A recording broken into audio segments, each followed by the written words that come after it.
I do have a warning for, well, anyone who knows President Trump. I love President Trump, but he has sometimes gotten it wrong when it comes to the military. I still do not believe that he should be confirmed. Do tell, Greg Kelly. Now, that was Greg Kelly. And make no mistake, he is a conservative host on the very conservative news channel, Newsmax. And he did state last night that he does not believe that Donald Trump's pick for Defense Secretary, Pete Hegseth, should be confirmed as Secretary of Defense. And this is only the latest of many segments that Kelly has done on Pete Hegseth and why he's against him. And look, I disagree with Greg Kelly on a whole host of issues. We have done coverage on some of his segments in the past, and we were very critical of him. In this case, I'm gonna give him credit for actually being maybe the only conservative who's been willing to speak out against Pete Hegseth. Everyone else has fallen in line. So credit where credit is due. Now, what's most interesting about this story is that according to a prior report, Trump has personally pressured Newsmax to essentially forbid any criticism of Pete Hegseth. But Kelly, and this is why I give him credit, is pushing on anyway. He doesn't care. And I don't know what his fate will ultimately be if he continues doing this, but nonetheless, he's on this one-man crusade against Pete Hegseth. So what is his beef? What's going on here? Well, last night, Greg Kelly gave three main arguments for why he is against Pete Hegseth. The first has to do with the settlement that Hegseth paid to a woman who accused him of sexual assault back in 2017. Take a look. And I think the regulations suggest that since he paid money in a confidential settlement to a woman who accused him of assault, it's akin to blackmail. And when you pay blackmail, I don't think you're eligible. When you start paying money to an accuser, it's problematic. We have all kinds of regulations that say if you're vulnerable to blackmail, you shouldn't be in a high-level national security position. And that's what his own attorney has called it, blackmail and extortion. Interesting. So I think that point of view is shared by many on the left. I don't know if I would call it blackmail. I would say, though, just to be fair, there are instances where people, especially wealthy individuals, just settle lawsuits because it's far more expensive to pursue a trial or go to court. I don't know if that was the case here. I think that the allegations against Pete Hegseth are credible, given all the other accusations that have come up from whistleblowers. Certainly the allegations involving him taking his workers from a veterans nonprofit to a strip club. There was a woman who was one of the whistleblowers who spoke to authorities, and she claimed that after getting sexually assaulted by someone else in the group, she reported it to Hegseth and he did nothing about it. So when you take everything as a whole, when you consider the email that his own mother sent to him, basically calling him out for being terrible and abusive to women, I find these allegations to be credible. But to be fair, he hasn't been convicted of anything, right? Paying this money in a settlement, it really bothers Greg Kelly. I think it's fascinating that it does bother him as much as it does. It bothers me too, given how credible I find the allegations to be. But I'm curious what you think, Sean. Yeah, it's interesting because for me, I don't separate the payment out from the allegations that much in my mind in terms of evaluating whether it should be disqualifying. I don't necessarily read it in the same way as blackmail. I get what he's saying. Theoretically, he's paying her. It could be because she has some information that she could hypothetically release in the future. I get what he's saying, but that for me isn't one of the top things. The issue with Hegseth is there's so many different things that each individually should be disqualifying. And if this were a Democratic nominee, would be. The drinking would be enough by itself. Just the drinking would be enough. Some of the individual quotes, shouting "kill all Muslims" or whatever, that would be enough. Much of what he's written in his books, what he's advocated for, the way he talks about many service members, the way he talks about the military, his advocacy for war criminals and things like that, that should be deeply disturbing and I would say disqualifying, let alone his complete lack of experience at anything on this scope or scale. And then of course there's the accusations, not only the sexual assault, but like it wasn't that long ago that just routinely cheating on your wife would probably have been something like a scandal. Now we're obviously clearly past that, and it would be hard for the Republicans to have much of an issue with Hegseth doing that when it hasn't bothered them at all that Donald Trump does that. But there's just a mountain of reasons to disqualify him and choose someone else. So believe it or not, Greg Kelly actually weighed in on much of what you just mentioned. So why don't we go to the next clip, because Kelly's second argument against Hegseth specifically pertains to his like wishy-washy explanations of his drinking issues. So let's take a look at that. And there's the issue of the drinking. It's not. Look, he went on the Megyn Kelly show and he made a case that he didn't have a problem drinking. So he told Will Cain in 2021 that, yeah, he had a problem. Were you drinking pretty heavily afterwards?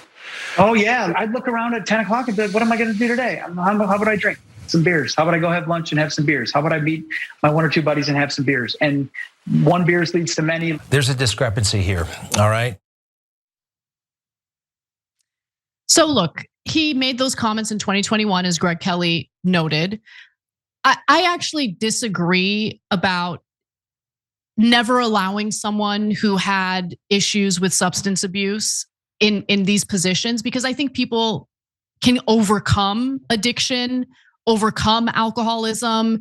And I don't think it's fair if they've overcome that incredibly difficult hurdle in life for them to be excluded from various jobs or positions. But the issue is, I don't know if Pete Hegseth has overcome that, right? Like I haven't seen any indication of it. In fact, if you listen to the hearing, the Senate confirmation hearing, of course, you would think he never had a problem with alcoholism. And so, look, defense secretary is not a small job. It's a really important job. And so that's my number one concern, that someone who isn't qualified and someone who isn't fit for the role is going to be confirmed for that role at a time, by the way, when we have conflicts abroad, conflicts that we're very much involved in. It doesn't really inspire a lot of trust or faith in this upcoming administration when the defense secretary is a guy who's riddled with all these issues. So I share Greg Kelly's concerns here. Yeah, 100%. I've seen no indication that he's gotten over these problems or even acknowledges it as a problem. Some of the reports are from not that long ago. He had previously said, "I'll stop drinking if I get the job," which is not reassuring.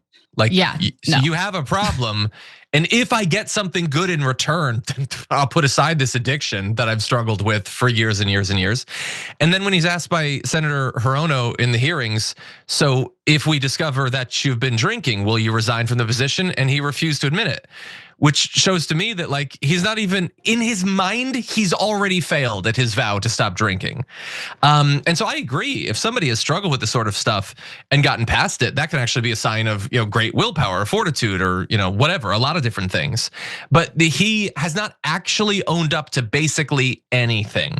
He has occasionally said, "I did stuff, but don't worry, Jesus loves me now and I'm cool." But also everything that I'm being attacked for is a liberal smear campaign. So did you actually have problems? Did you struggle with all these things? Or is it just the damn, it's Anderson Cooper being mean to you? And so I don't see any willingness to take responsibility for a lifetime, apparently, of failings. But also I'll say really fast, I love what Greg Kelly continuing to do this, knowing that his career could very well be on the line over this.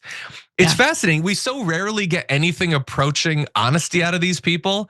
And like in one day, we have Greg Kelly with this, and even to some extent, Ben Shapiro attack, which we'll talk about with Andrew Tate.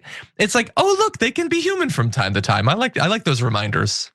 No, look, Guys, I really do think the future of the country depends on it, depends on people waking up and realizing, rather than cheerleading for any particular side, I need to have integrity, be honest, and tell the truth. And so even if it's not a consistent thing, even if you just have moments of it, as we do here with Greg Kelly and this issue with Pete Hegseth, I want to engage in positive reinforcement because we need it, right? We do need to put the partisanship aside and be willing to call a spade when someone on our own side is doing something that's wrong, that's unethical, that might be criminal, So there was one other video I wanted to get to from Kelly's segment. So finally, Greg Kelly went after Hegseth for refusing to take a stand against the revolving door of the military and defense contractors. And this is something that I know for a fact that a segment of Trump's base cares a lot about. They care about the corruption. They care about doing something about the revolving door. And so I think they should take a look at what Pete Hegseth thinks about all of this. Take a look. There was another moment today, Elizabeth Warren, not impressed with her line of questioning, but I was surprised that Pete answered this question. A while back, he wrote a book that said generals who serve on active duty once they get out should not be able to work for defense contractors for a decade after they leave active duty. That is a great idea. Should it apply to secretaries of defense once they leave the job? That's also a great idea.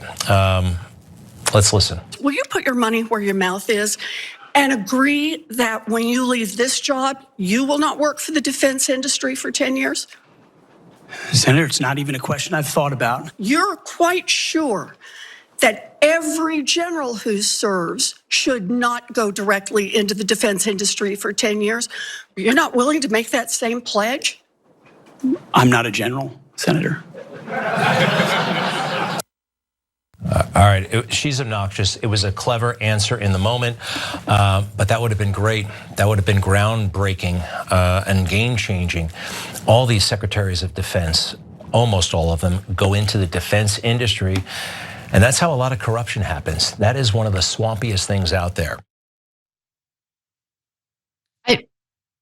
She did ask a good question. I don't know why she was being obnoxious. Okay, I think he was being obnoxious by essentially thinking that the rules shouldn't apply to him because he's not a military general. You're going to be if confirmed, which seems very likely, Pete Hegseth would be the head of the Defense Department. That's a big deal. So do you want to stamp out corruption or not? And it's clear to me that he doesn't want to. It's also clear to Greg Kelly that he doesn't want to, which is why he's calling him out on it. Yeah, that I want to take back most of the credit I gave Greg Kelly, because what the hell are you talking about? That was a clever answer in the moment. What was clever about it? Even his tone of voice, he looked and sounded like an 8-year-old boy who knows he's caught and isn't clever enough to get out of the situation. She's got him dead to rights. If you're saying that it is corrupt for the generals to go work for the defense contractors, presumably because knowing that those jobs are on offer, that might influence what they do as their generals, then it's 1,000 times more important that the Secretary of Defense not be able to do those jobs, because they could be making all sorts of decisions in terms of funding and contracts and conflicts that potentially would influence his ability to get a lucrative position afterward. He obviously knows, to the extent that Pete Hegseth is intelligent enough to figure that out, and I don't think he's nearly as intelligent as people think, that's obvious. And he's just like uncomfortable. His voice even cracked a little bit when he said it. That was a humiliating response. And the fact that the Republicans have to pretend that he had a good performance when it was dotted with moments like that is pathetic for all of them. Yeah, and look, for the MAGA crowd that rightly has disdain for the neoconservatives, what do you think Pete Hegseth is? There's no indication that he's anything other than a neoconservative. So it's interesting that they're providing cover for him, that they're rooting for him, when he's really a symbol, a representation of everything they claim they hate about the old guard of the Republican Party.